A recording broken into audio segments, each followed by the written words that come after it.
నువ్వు సంపూర్ణంగా అగ్నిగుండంలో పారవేయబడుట కంటే అంగహీనునిగా దేవుని రాజ్యంలో ఉండడం క్షేమం అంటాడు. కొండ మీది ప్రసంగంలో మత్తయి సువార్త 5వ అధ్యాయంలో ఈ విషయాలన్నీ మనం చూస్తాం.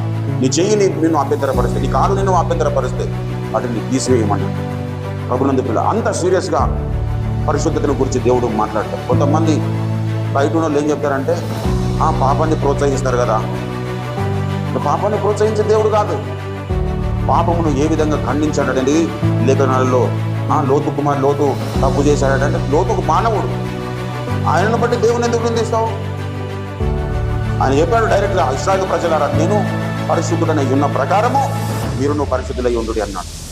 సమస్త ప్రవర్తన యందు పరిశుద్ధులై ఉండడు అన్నాడు పేతురు భక్తుడు డైరెక్ట్గా.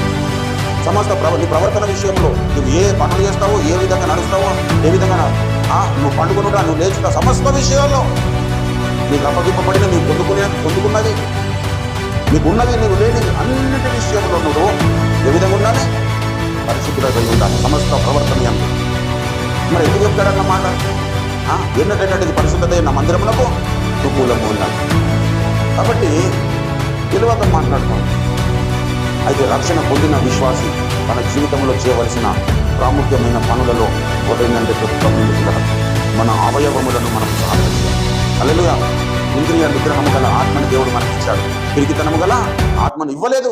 ఇంద్రియ నిగ్రహం అంటే మన కర్మేంద్రియాలు, మన జ్ఞానేంద్రియాలను మనము మన కంట్రోల్లో ఉండేటట్టుగా చూసుకున్నాం.